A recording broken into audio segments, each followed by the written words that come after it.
বাংলায় বিধানসভা ভোটের প্রচারে এসে ক্ষমতায় এলেই ৪৫ দিনের মাথায় সপ্তম বেতন পে কমিশন চালু করা হবে বলে প্রতিশ্রুতি দিয়েছিলেন দেশের স্বরাষ্ট্রমন্ত্রী অমিত শাহ। আর এবারের বিধানসভা নির্বাচনে তৃণমূল সরকারকে হারিয়ে বিজেপি ক্ষমতায় এসেছে। আর এবার সেই প্রতিশ্রুতি পূরণের পালা।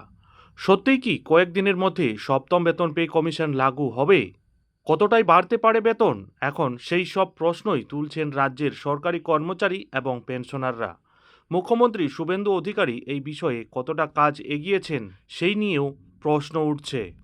একদমই ঠিক শুনেছেন, সম্পূর্ণ বিষয়টি ডিটেলসে আলোচনা করব। তার আগে চ্যানেলে নতুন হলে চ্যানেলটিকে সাবস্ক্রাইব করে বেল আইকনটি বাজিয়ে অল নোটিফিকেশন অন করে দিন এই ধরনের গুরুত্বপূর্ণ আপডেটগুলো ঠিক সময় মতো পেতে। তবে কি এবার শীঘ্রই লাগু হতে চলেছে সপ্তম বেতন পে কমিশন? বকেয়া ডিএ সপ্তম পে কমিশন নিয়ে দীর্ঘদিন ধরেই আন্দোলন করছেন রাজ্যের লক্ষ লক্ষ সরকারি কর্মচারী থেকে শুরু করে পেনশন প্রাপকরা। তবে বাংলায় এবার নতুন সরকার আসায় সকলে আশাবাদী বলে মনে করা হচ্ছে। শীঘ্রই কি সপ্তম বেতন পে কমিশন লাগু হচ্ছে? আদৌ কর্মচারীদের বেতন কি বাড়বে? এই সব বিষয়গুলি নিয়ে মুখ খুললেন সংগ্রামী যৌথ মঞ্চের আহ্বায়ক ভাস্কর ঘোষ। কর্মচারীদের নেতা বলেন, সরকার যদি এক প্রকাশ করে তাহলে আমাদের বুঝতে অসুবিধা হবে না সরকার কোন উপায়ে এই সপ্তম পে কমিশন অ্যাপ্লাই করতে চাইছে। এইভাবে ইউনিফাইড উপায়ে বলা সম্ভব নয় কোনো বেতন বেড়ে কতটা হবে, কারণ অনেক সময় দেখা যায় কেডার বেসিসে বেতনটা বদলে যায়। রাজ্য সরকারের কোনো কর্মী এমনও রয়েছেন যারা কেন্দ্রীয় সরকারি কর্মচারীদের থেকে বেশি বেতন পান। বেতন বাড়লে তা কতটা বাড়তে পারে এই বিষয়ে ভাস্কর ঘোষ বলেন, প্রাথমিকভাবে বলা যেতে পারে আমাদের এখানে কোনো শিক্ষক ৩৫,০০০ টাকা বেসিক পান, বাইরের রাজ্যে অসম, বিহার, ঝাড়খণ্ডে, উড়িষ্যার ক্ষেত্রে বেসিক পে ৪৪,০০০ টাকা হয়ে যায়, অর্থাৎ ৯,০০০ টাকার ফারাক। প্রাথমিকের শিক্ষকদের ক্ষেত্রেও প্রায় ৮,০০০ টাকার ফারাক রয়েছে। আর তার সঙ্গে সঙ্গে ডিএ দেশে যে আইন মেনে দেওয়া হয় আমাদের এখানে দেওয়া হতো না।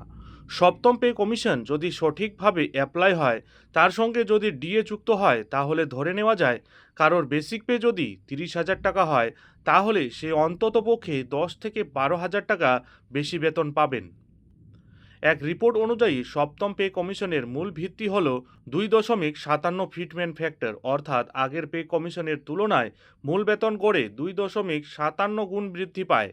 উদাহরণ হিসেবে ধরুন, একজন রাজ্য সরকারি কর্মচারীর যদি বেসিক ২০,০০০ টাকা হয় তাহলে ২.২৫৭ ফিটমেন্ট ফ্যাক্টর হিসেবে বেসিক হবে ৫১,০০০ টাকা। আর ষষ্ঠ পে কমিশনে রাজ্যের হারে তিনি যদি ডিএ পান ১৪%, তাহলে এই সপ্তম পে কমিশন লাগু হলে কেন্দ্রীয় হারে বর্তমানে ৫০% বা তার বেশি হবে। এ ব্যাপারে বিশেষ ইঙ্গিত মুখ্যমন্ত্রীর।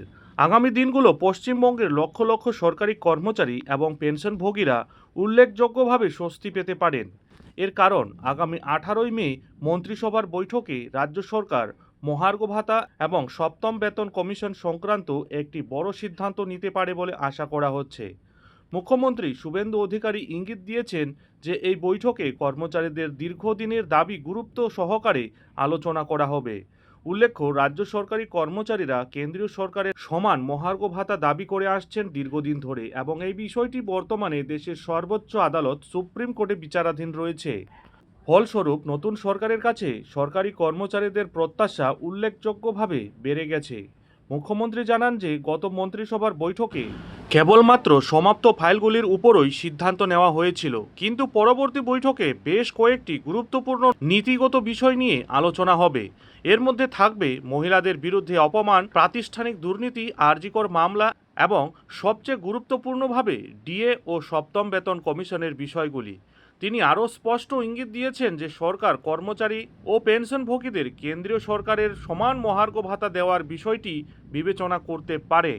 এখন দেখার বিষয় হলো, রাজ্যে নবনির্বাচিত মুখ্যমন্ত্রী পদে আসার পর আগামী বৈঠকে রাজ্যের লক্ষ লক্ষ সরকারি কর্মচারী এবং পেনশনারদের সাথে জড়িত ডিএ সংক্রান্ত বিষয়ে হাই ভোল্টেজ পরবর্তী বৈঠকে কী সিদ্ধান্ত নিতে চলেছেন, নজর থাকবে সেদিকে।